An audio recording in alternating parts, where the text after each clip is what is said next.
God help. I need some help. Help me! Help! You exploit them and spread whatever problems they have to the whole world. You think that's helping? I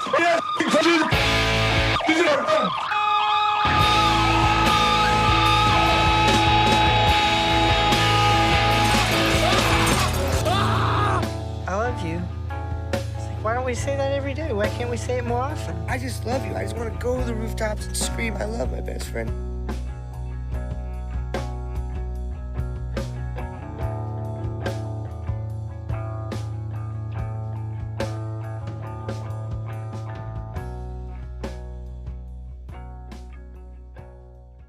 Howdy, y'all.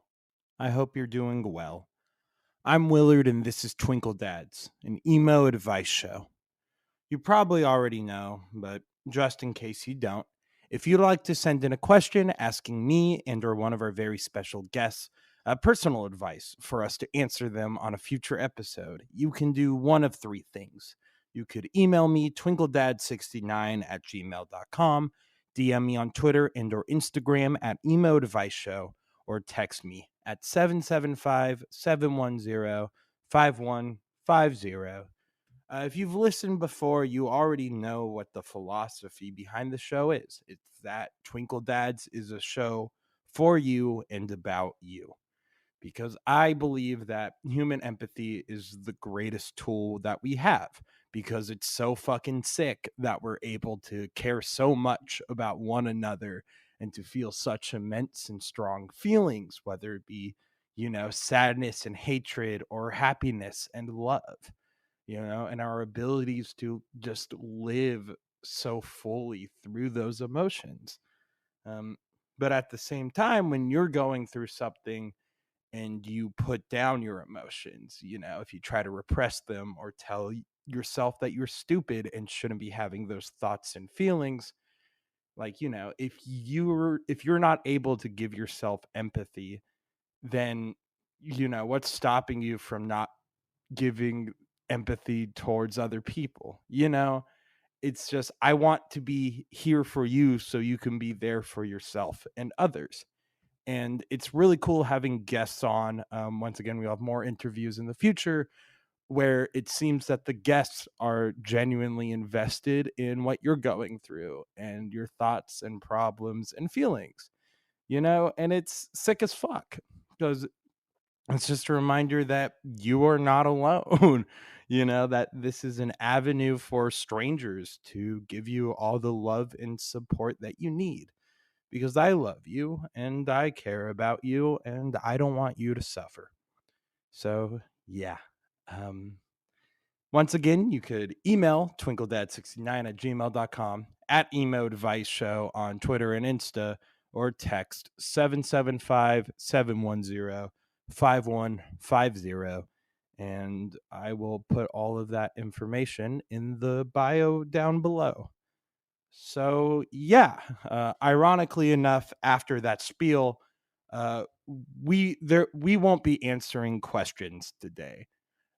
This was an episode that I kind of kept pushing off because it's just kind of a lot and it weighs heavy on the mind.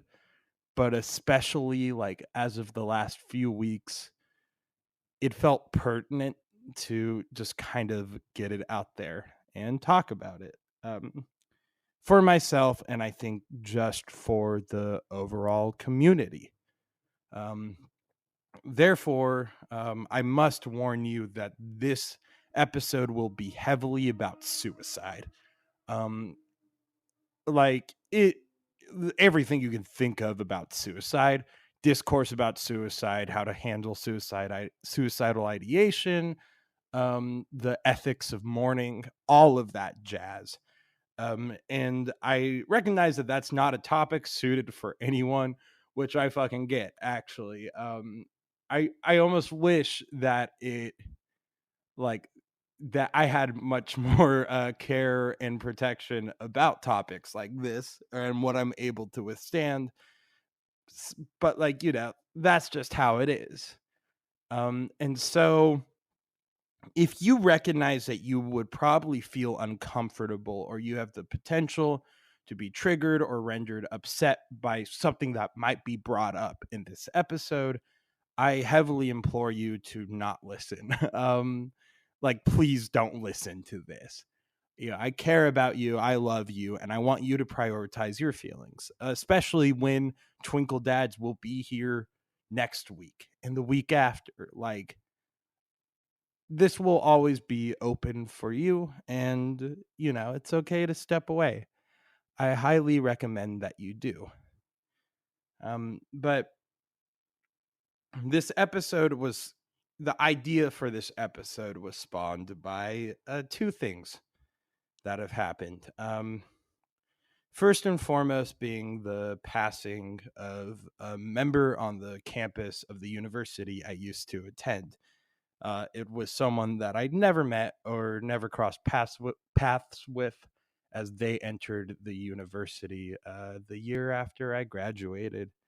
But their name's Ren Golan, and secondhand, you just see a lot of people actively grieving and mourning, and especially the campus community coming out about it. And so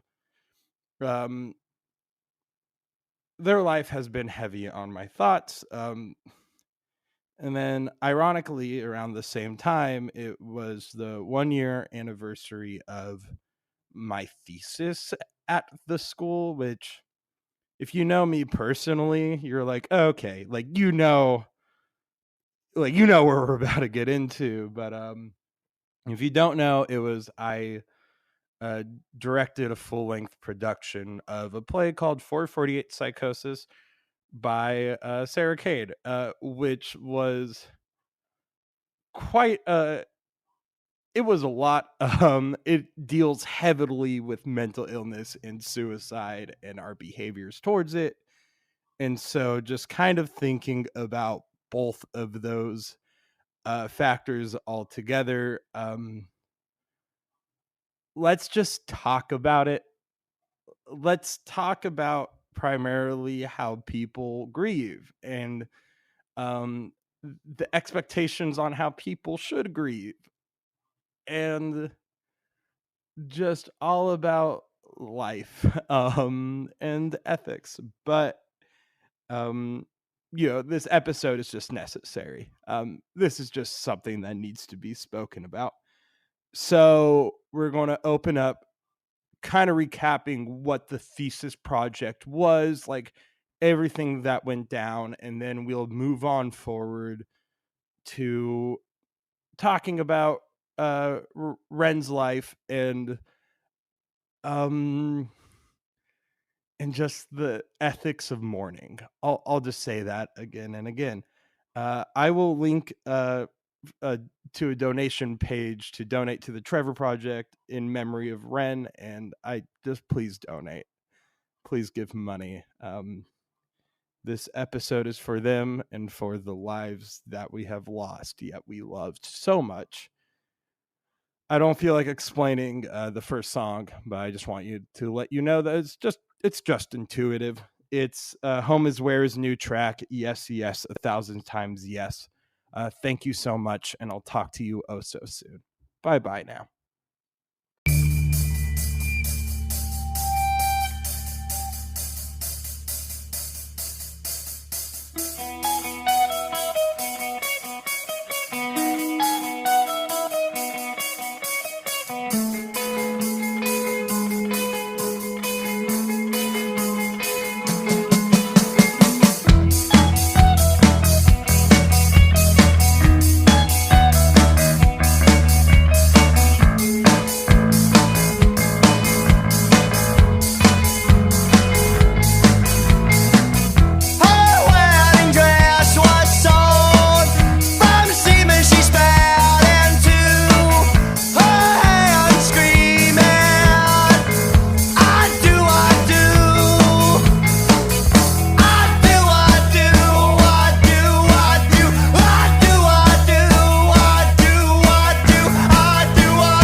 mosquitoes all along their arms, then drove on home in separate cars.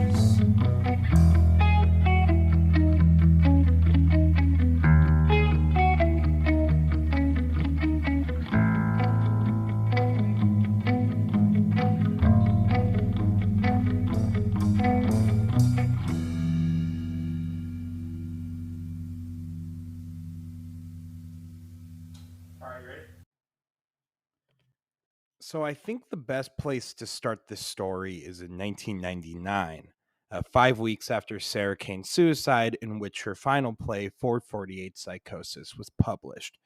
Um, if you're not in the theater world, then if you're in the theater world, then the name Sarah Kane, you just kind of already know the history behind it and all of the weight behind both of her works, her life, and her impact. But to give context, she was a playwright, a British playwright that lived between 1971 and 1999. In my notes, I said she was very much a very bright star that burned very fast. Fresh out of her graduate program, she published her first play, Blasted, which I think is in front of 448 Psychosis as her most notorious work, because like both thematically it's very cynical and very bleak, and there's just like a lot of like hopelessness in it. And that's not even to mention like the thematic material, the fact that there are eyes being gouged out and babies being eaten and bombs fucking exploding on stage. And yet that's not even the worst part or the most graphic part of the play, but it's what I feel comfortable talking about on this podcast. So take that as you will.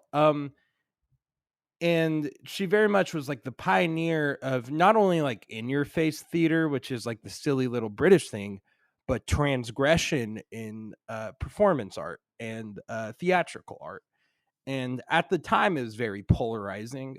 A review of the premiere of Blasted, infamously said that the money spent to produce Blasted should have instead been spent on Sarah Kane's therapist, and that there was no room for her or her art in the theater world. And she kept at it until her passing. She was known for what, as I put it, like very youthful, however extreme portrayals of transgression and unrequited love. Blasted is about loneliness and companionship in the time of war. There's the final scene of Phaedrus' Love, which is a Greek adaptation, involves the main character being stoned to death and then a vulture coming down on stage and picking apart at his corpse. And then Cleansed, which has, I think, the most beautiful image from all of her works, which is sunflowers sprouting out of the stage, which is like, practical. You're like, holy fuck, how is that ever done? But also, like looking at it from a production standpoint, it's like, wanting those strong images that would have a place in film, but instead is in theater, where it's a live room, is, there's just something more powerful to it. There's something extreme and strong to it. And that's just kind of how she lived her life up until her death. And so 5 weeks after her death came to light her final play, which 448 Psychosis, I think, is the closest you'll find to a theatrical suicide note. It's not quite a suicide note, and anyone who claims to say so just kind of has no empathy towards her or people who are mentally ill, because there's like a lot of layers to it. But her final play gets published and it's 38 pages, completely unformatted. There are no characters or marked dialogue or even structure. Most of it's a free form poem, actually, with like little to no stage directions. And the thematically, it just talks very in depth about mental illness and wanting to kill yourself. And, it's a lot. I would recommend the read if you believe that you can like withstand that material, but it is just so vast in what can be done and what couldn't be done. And and that's like part of where its like notorious reputation came, was like, not only thematically could this cause a lot of harm to viewers who don't know what they're getting into or what they're going to be exposed to, but also how the fuck do you put on a play like that? Like, what vision or what direction do you take?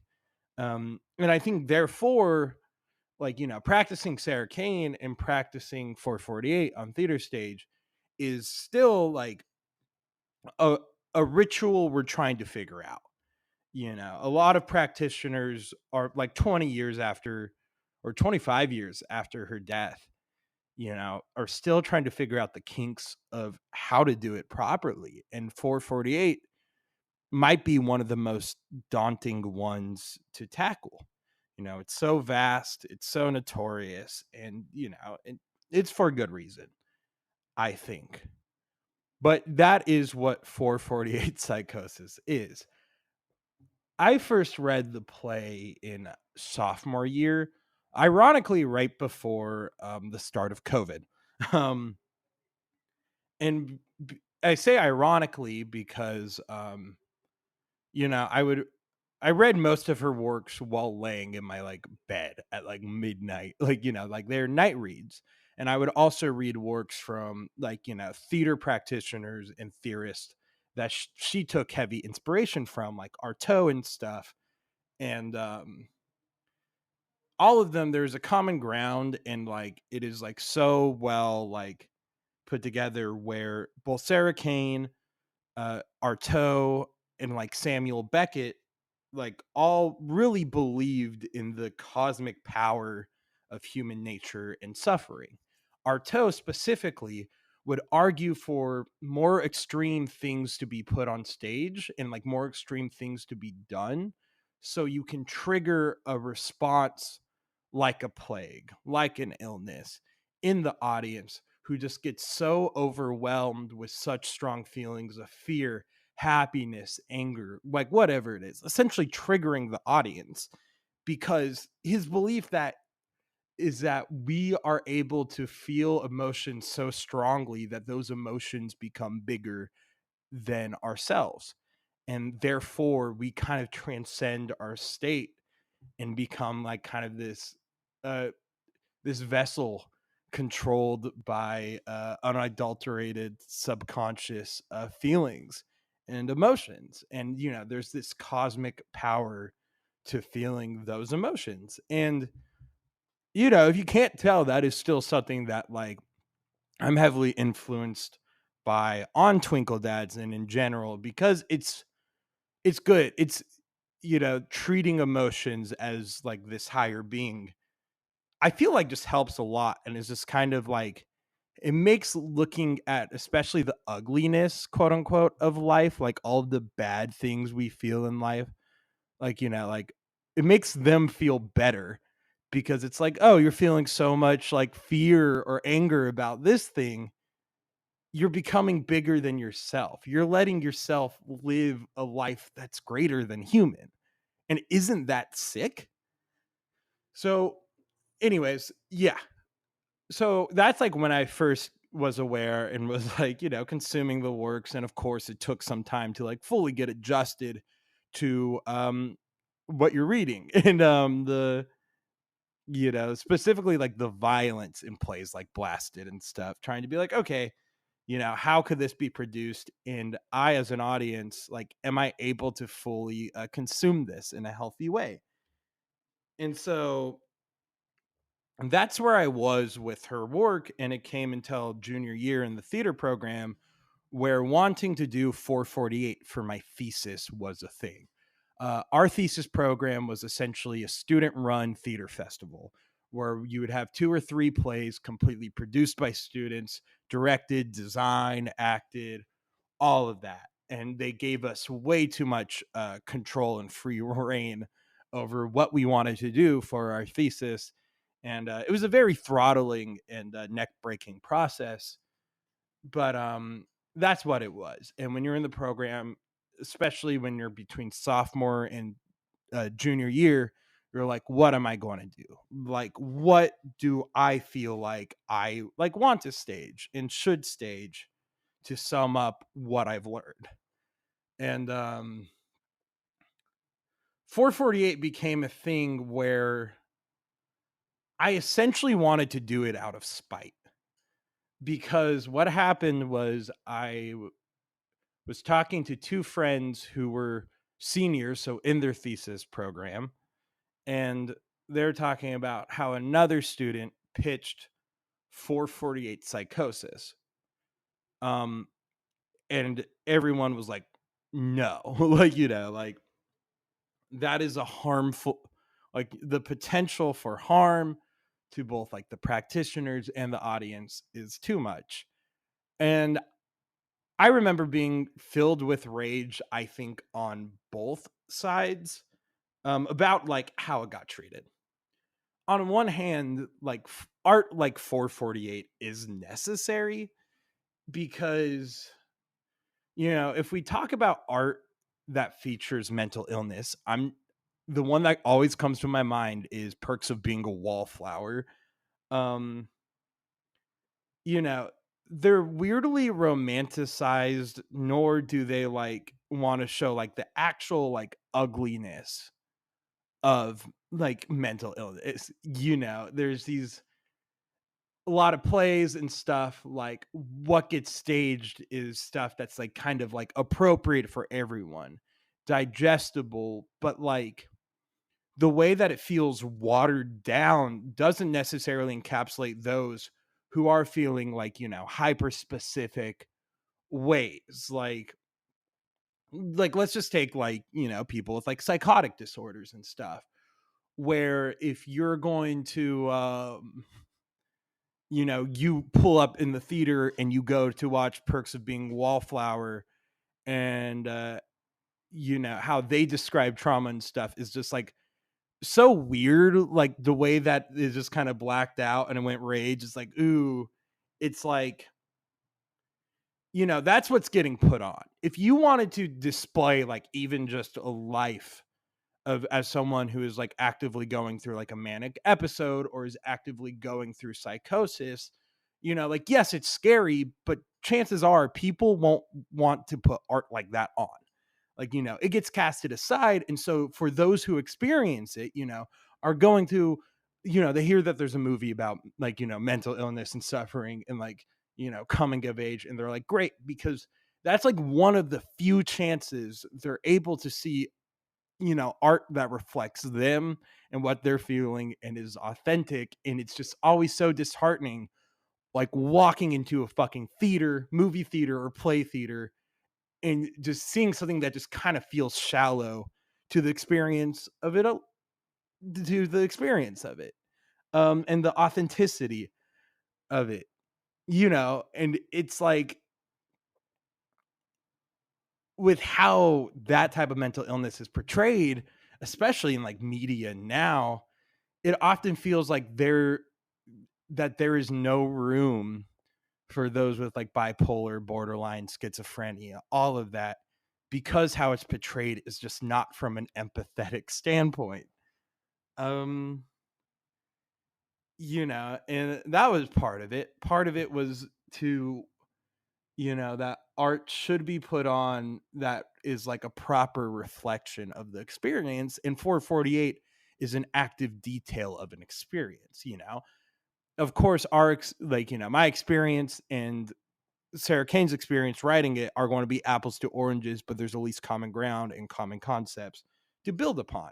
And the fear is that if that person who pitched it went on, that they would do it in like, like tropes and stereotypes, like that, like for example, mental illness, especially bipolar and schizophrenia, does not have to be minimalist.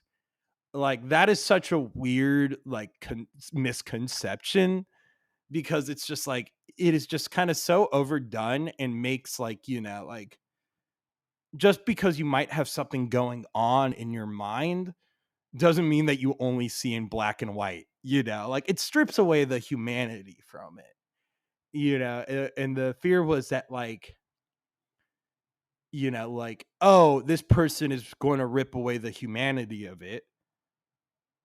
Like, I want to do it so I can at least try to add humanity to it and also give, like, put on the art that I want to see in the world. So that's truly like how it came to the Mind and Lexicon, and it just kind of never changed. It going into senior year when I was tasked with presenting my first choice, it was 448. It was always going to be 448.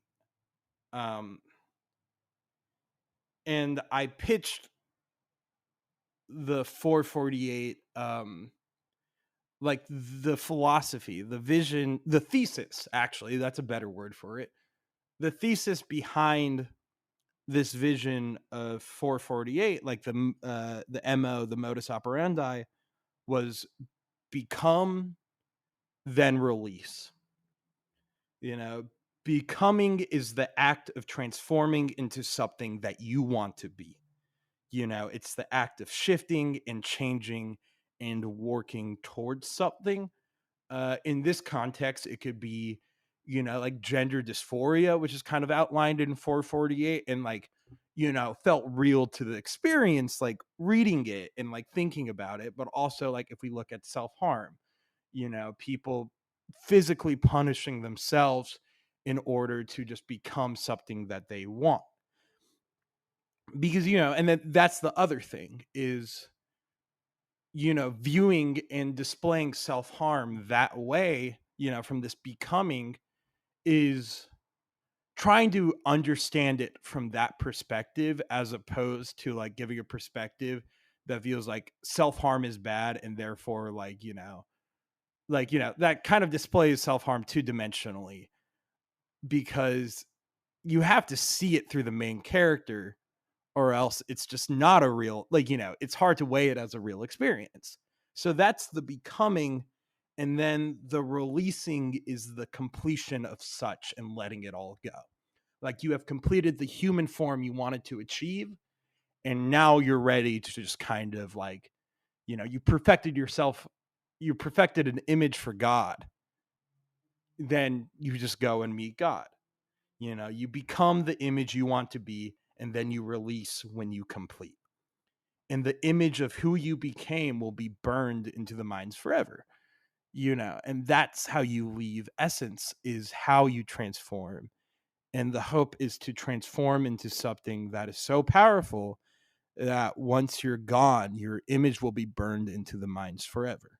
And the production ended up taking, like, and that's why I was like kind of thinking about theater, was the idea of, if you do something that is just so maximalist and full to the idea of life, and you see something that's just kind of like grand and daunting, that, you also recognize in theater that at one point it'll be taken away. At one point it's gone. However, how the stage was put together and the things that you saw on that stage will be burnt into the minds of the audience. It'll never cease to exist. And and that was the mind frame going into it, and how to put on, how I believed a story like that should be put on properly. And I mentioned it, I kind of touched upon it, but like, the vision was heavily rooted in existential dysphoria. The best way to put it, both what I was feeling at the time, what I had felt in that theater program, and just like genuine like anger and problems that I had, and it dealt with like gender dysphoria, suicidal dysphoria, and structural dysphoria, which are all just kind of ways of like saying like, existence, like trouble with existence. And that, the anger behind it was fueled by that, there is no worse pain than when someone decides what your essence should be. For example, going back to the perks of being wallflower, it's like there's no worse pain than someone telling you this is actually how mental illness works. Um, Without recognizing like the nuance and like, all like how fleshed out the intricacies behind it. With gender dysphoria, if you should play males and act masculine, um, you know, with gender dysphoria, it's like, and that's something that went on actively was like, you know, um, if people just typecast you into like ultra masculine parts or ultra feminine parts, that's them deeming what you should do with your essence and your existence. If for abusers, for anyone that has ever harmed or caused you trauma, they decide that you should be abused. They decide that you should be haunted for the rest of your life. On the topic, and with structural dysphoria, which is going to be the overriding theme for this episode, when it comes to talking about mental illness and suicide, you know, people, especially like within the structure at UPS, which is the school, and like, therapy structure is like they decide what you're able to talk about and what you're not allowed to talk about regarding your mental health and your feelings and what you're going through. And all of those were active components because it was just feeling dysphoria under all of those systems. And the idea to just kind of like break those apart, become who you want to be without letting people choose how you want to be, and then letting that image burn into their minds forever.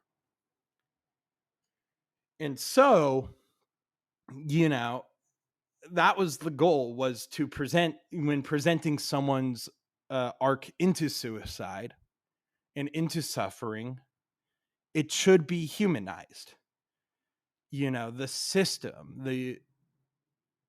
the active system that kind of uh that tells you not to put on art like this, and that you should be afraid about talking about suicide and mental illness that, like, this way, is like that system fails the person when they don't recognize them as a person. If they recognize them as pest or blight, if you deprive them of voices, if you don't adhere to their understanding, whether or not you think it's based in reality, you are suppressing their existence. And simply put, some people's existence is just fully just constant feelings of suffering. And if you tell them that magically they just shouldn't suffer, or that they're wrong to suffer, you're suppressing their existence. And that was the thesis. That genuinely was the approach going into it, which was, very intense and weighed heavy, because it was just all about become human and release into something more, something bigger than the system, and most importantly, something bigger than your existence. And that was like the approach to it. Sorry for ranting so long. This section's almost done. But yeah. And so with the production of itself, I even put in my notes, it just kind of be silly to retract, go over everything that happened in those 3 months of the production. Needless to say, it was a lot, and arguably lived up to what we set it out to be.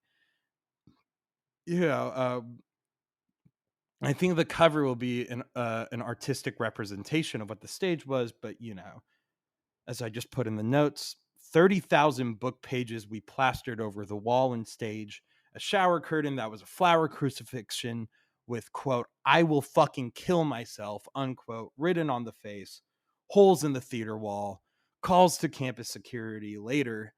And it was just such what felt like an explosive time, until, like I said before, at one point it stopped. Closing night, we took down the stage, and yeah. and like looking back at it, it's been a lot to process. I think what you heard right there was the first time I've like actively processed what happened. Um, because as much as I refused to admit it at that time, being exposed to 448 psychosis with that mentality for how long, like, essentially 4 hours every day of just rehearsal alone. That doesn't even count the time I took just thinking about it. It took a ginormous toll, and like come Tech Week, admittedly was the biggest self-destruction I think I took out on myself since being clean of self-harm.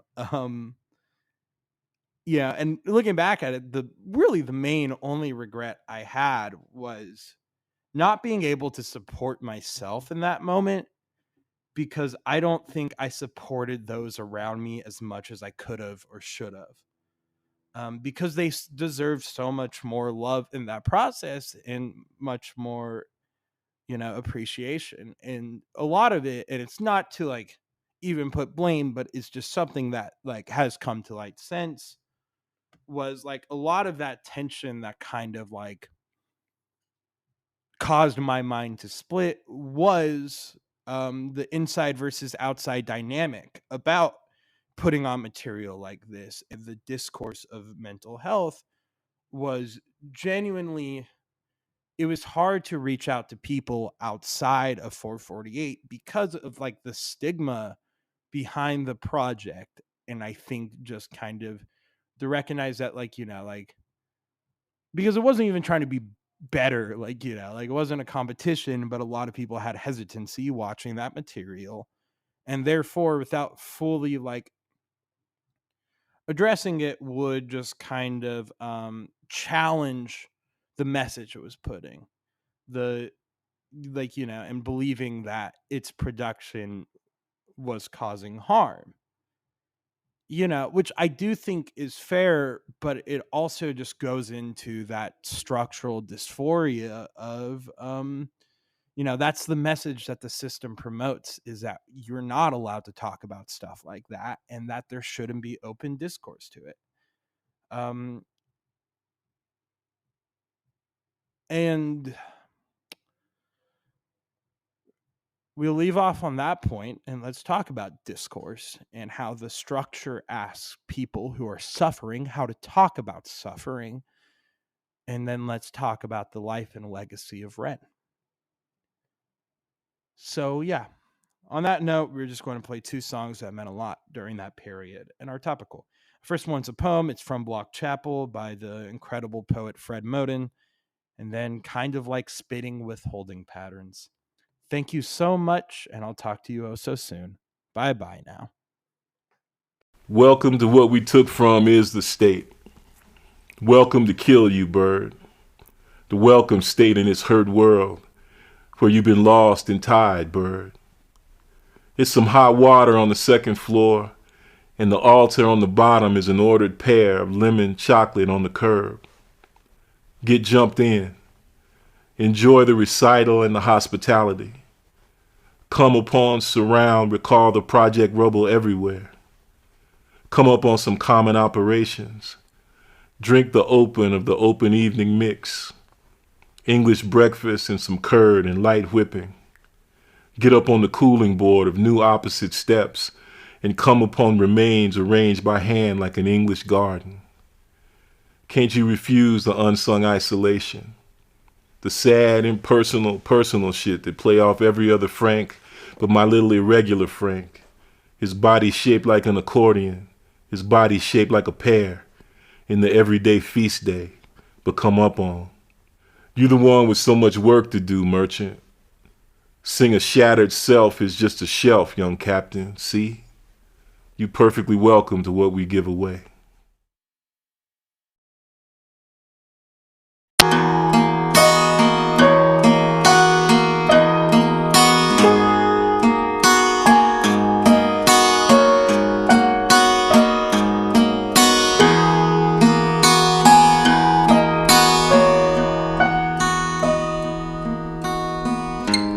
Dan and I got stoned on my porch the day your ashes hit the river. I considered irony, I couldn't quite think of any worse.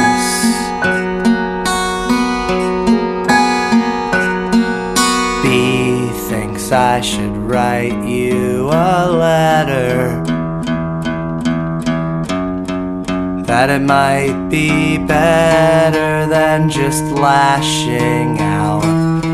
So I gave it to the typewriter, and it was all so ridiculous written down. I remember so much light off you.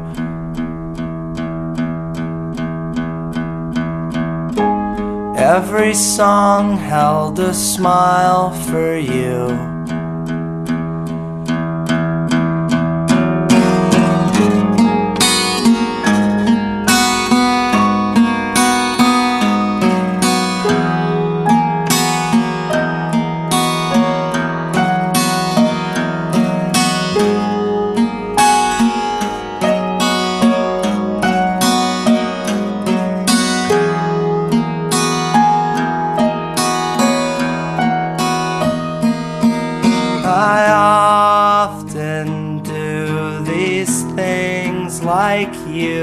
Laughing out the side of my face, dancing to your old mixtapes.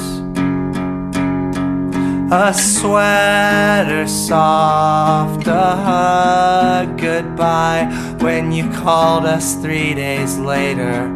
We all knew you were high, and we all knew you were tired, but we thought you'd make it through the night.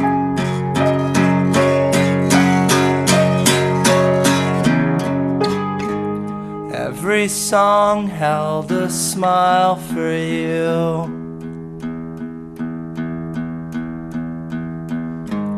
I remember so much life in you. How I never had the guts to make a move.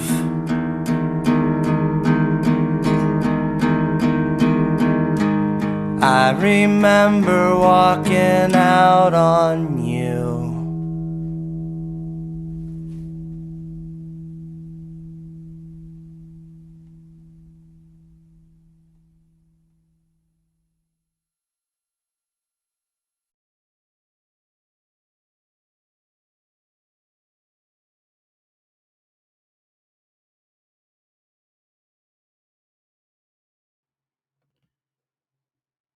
Looking back on it, a year removed, is that like on that tension I just brought up about like inner versus outer, the biggest conflict came around the hypothetical scenario that like, what if there was a suicide or death in the community?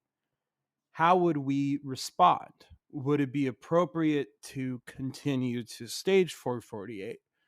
Would 448 and the platforming of material like that, like, be the cause of it? Like, is that harm? And is talking about suicide the way that we did beneficial or harmful? Um, and that was something that came up specifically. It came up after campus security got called on us because in the workshop they found the shower curtain that said "I will fucking kill myself" on it, and we got calls from campus security, and we had to put a note being like, "Hey, this is for, this is for a play that we're doing." Yeah, I remember the main actor was talking to me and like was really just going through, the mental synapses of just like, of just what it's like, like of doing something that's controversial, and I think just going through like the potentiality of causing harm. And in that moment I realized I've been in this situation like way too much as like a 22-year-old with like all the material and like the style being staged. And and it was like at the end of the day, you simply are only in control of so much, and you just got to recognize that sometimes people won't be able to find a way into your mindset or what you're doing, and that's completely okay. And that was to the extent, besides like other claims, that was to the extent of what we had to deal with, but we still prepped for that situation in case it happened, because the the blast radius of a death like that is going to be huge. And I think most importantly, and I think it's less, the care was less about whether or not the play would still go on, but it's like, would the play going on be in honor of that person's memory, or would it be a disgrace?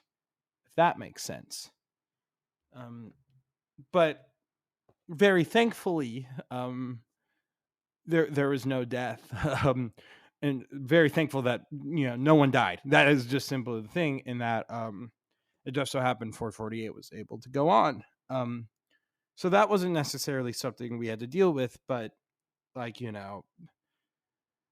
was something in the mind. And it's also important to note that I weirdly enough, after years of Sarah Kane not being staged with like at our school, and 448 being the first time, that this year actually another Sarah Kane play was staged, Crave, which I've heard very good things about.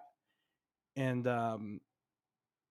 with that, and the loss of Ren's life, there's the timing is simply unfortunate, but like the immediate feeling hearing about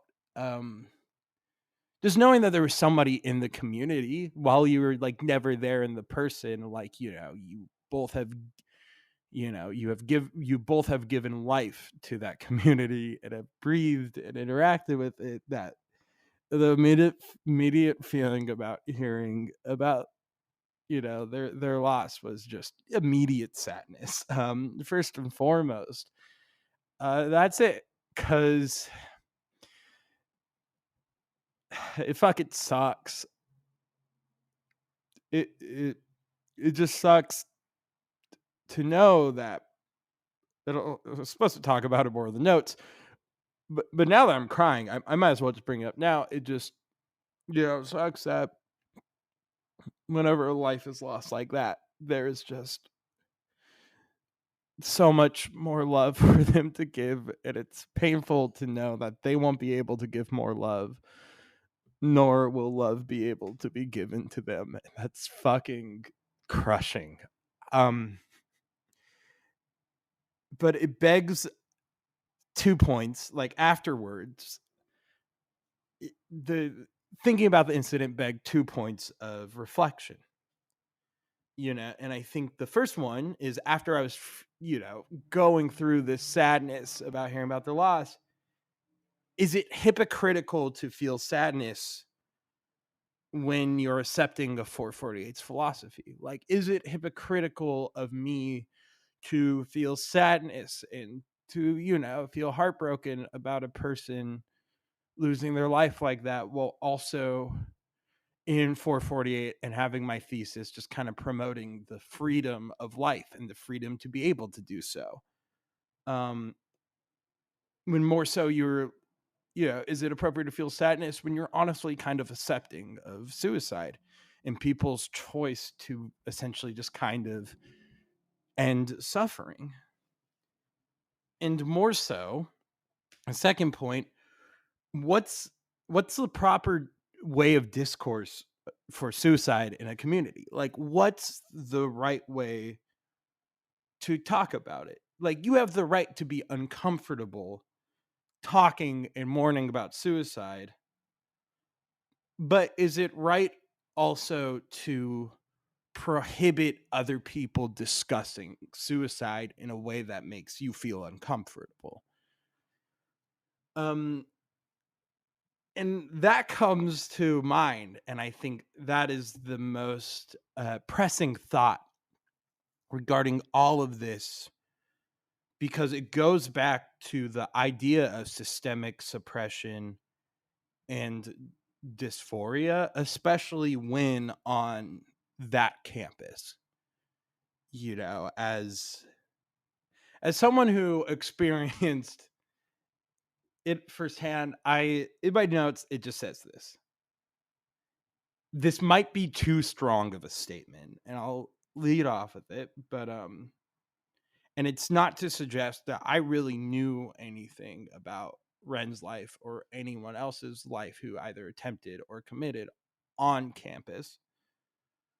You know, like, I don't. I simply just don't fucking know, and it would be wrong to assume so. However, I can guarantee this, that if they once talked to the mental health care system that's in place at that university, they were failed. Multiple lives have been failed by how that campus and university handles mental health and mental illness discussion and suicidal ideation. So many lives were fucking lost. I'm pretty sure largely because of them. And so I say that because so the university operates on a program called MARSH. It is an assignment meant to prevent any form of self-harm and suicide on the campus. So yay, that's good. What's not good is how they go about it. You know, in the guidelines, it is written that the university is allowed to interfere with any belief sort of self-harm. And it's written in the guideline. It's been years since I've seen it, but they just straight up say that, you know, recognizing that they'd be liable for another person's death is that they must step in and therefore allowed to act any which way they can or want to. And so MARSH is mandatory therapy for the rest of the time at your school. It requires the victims who are put into that program to document every instance of self-harm and suicidal history for this person who doesn't really care about their health, for RAs who are also just students and people who shouldn't necessarily be exposed to this shit, and therapists. And the worst part about it is they won't let you back out. You know, if they kind of just bully and harp about, you know, what you're going through. Like, you only get put in that program through mandatory reporting.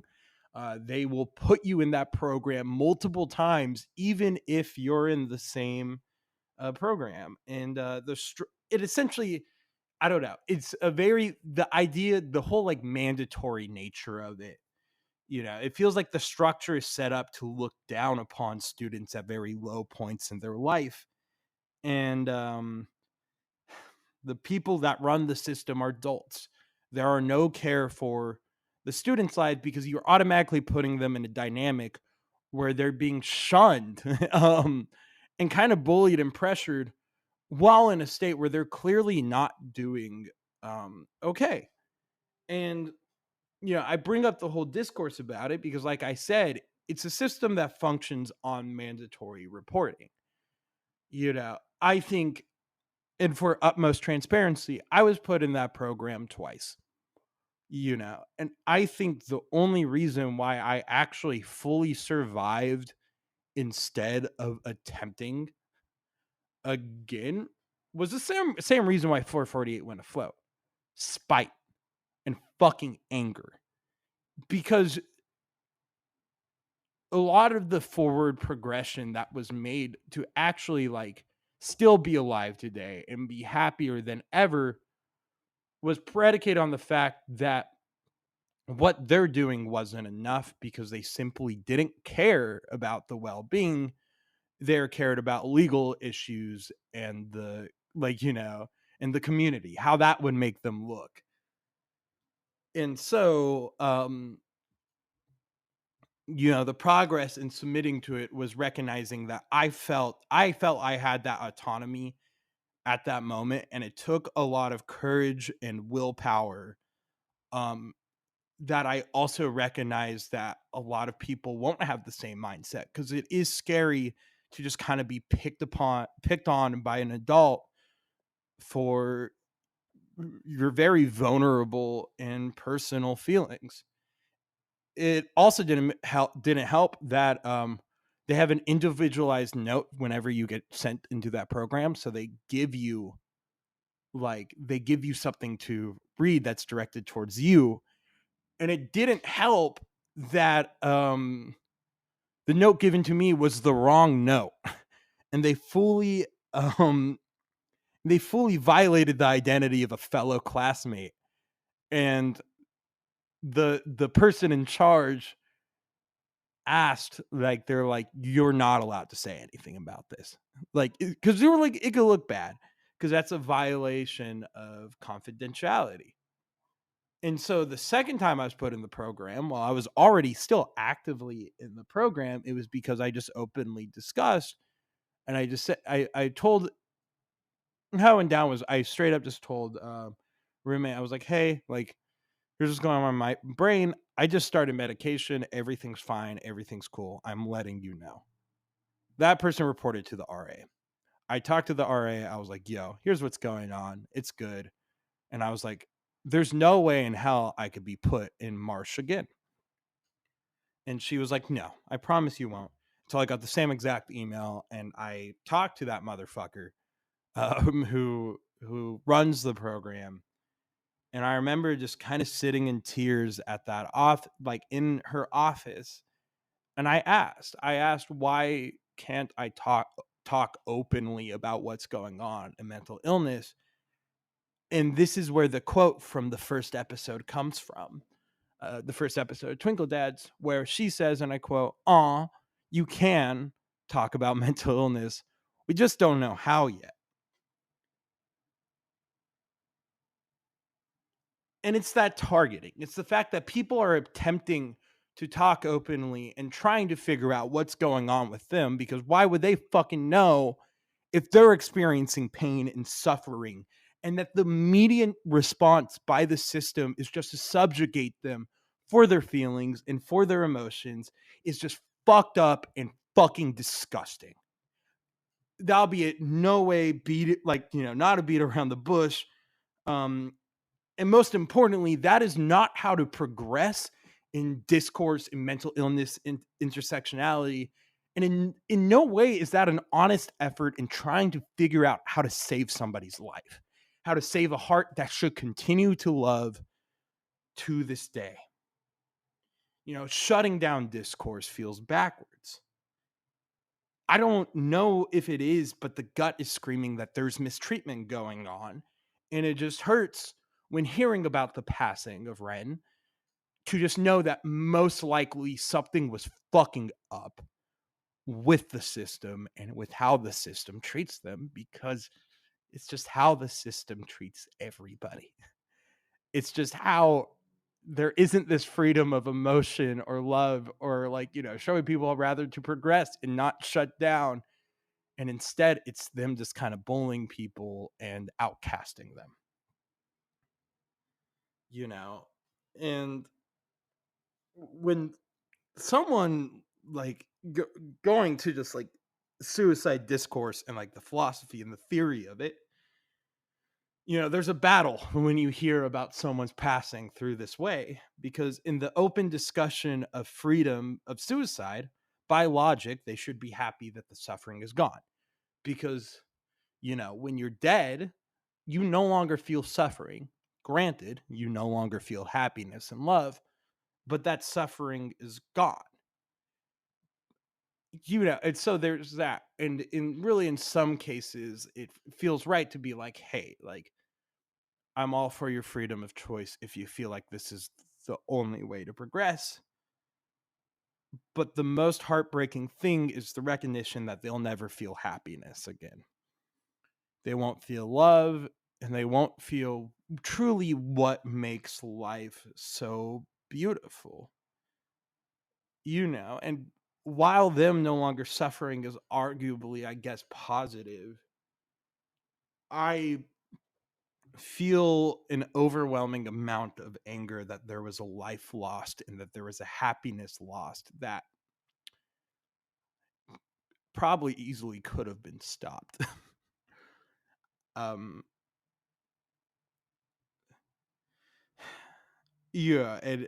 there's this, it was very surreal speaking about my own experience with it, because repression and suppression kills. And it's weird recognizing that I quote unquote survived, knowing that simply others wouldn't make it through. They don't have the fucking anger or the resentment or the revenge or like those strong feelings, because once again, they're probably at their lowest in their fucking life and they simply just need a hug. And the system isn't capable of needing a hug. And it just feels like the community is incapable of just simply giving a fucking hug. And, to end it, because I don't really know where the mind is going at this point, and I'll just say this. When talking about mourning and just the ethics of mourning, that, I don't know. There's another soul and life lost that simply should be here and should be able to recognize how beautiful life is. And there's blood on the system's hands. And it needs to fucking stop. And that's it. I have an ending. I have an ending after this. This is You'll Be Better Someday by Casper, Elgin, and Greatest Hits by Elijah Johnston. If you know, you know. Thank you so much, and I'll talk to you so soon. Bye-bye now.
Look, I've been preparing for this for years. Just put me on the bus right now. I can do this. No, they can't. Hey, don't you walk away from me. You don't know who you're dealing with. Don't ever tell me what I can't do.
my shot, and if it don't land, at least I can say that I swung and I missed.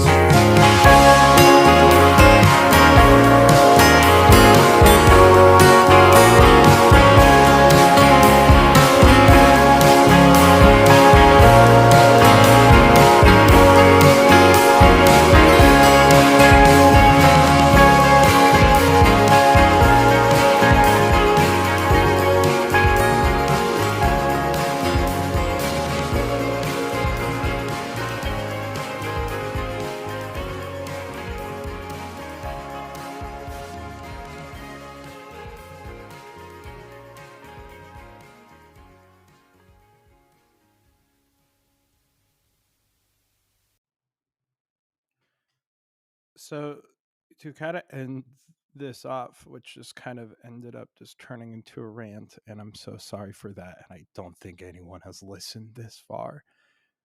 But to end off, I'm just going to introduce what the final song is. And it's because when constructing 448 and I just thinking about it, there comes the question in production always of what music should you do. And when you're in kind of a time, when you're in a movie or when you're in a production that isn't set in a specific period, you're kind of given freedom. And I was thinking about why I chose the music that I did. The one specific thing about them is they're all live videos from YouTube, and it's all because I thought back to it that like 448, that my thing was, and I think to me looking back at it was a celebration of life.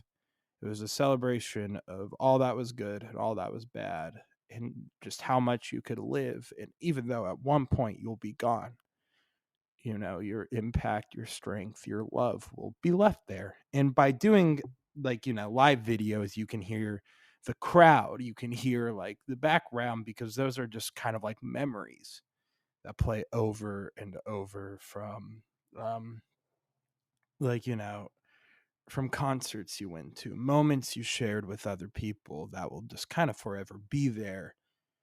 And a big central point of it, the least emo pick on the show ever, was,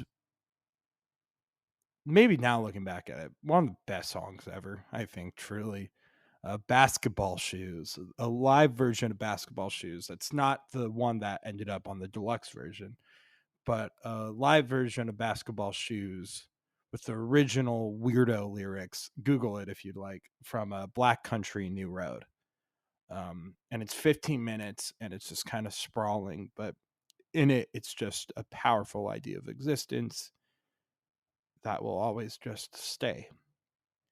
And so when thinking about, thinking about the days that you'll be gone, and the days of the people you love and care about and how they're gone or that they will be gone, keep in mind that they're able to live forever if you allow them to live with such strong feelings of love and fear that will just kind of permeate forever.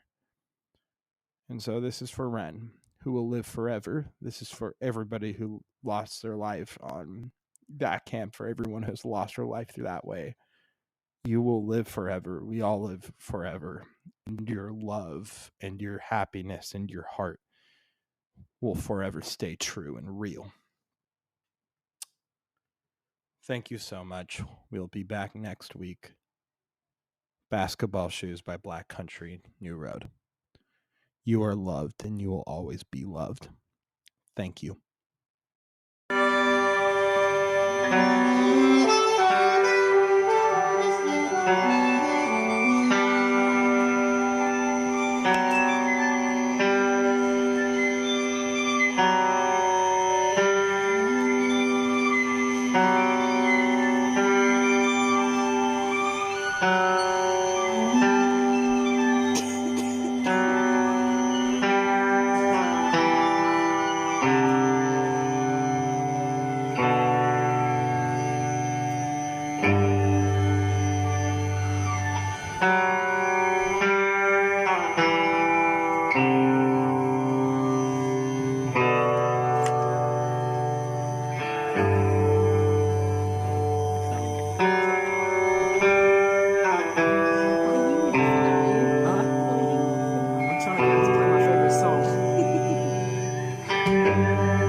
I'm trying to be better.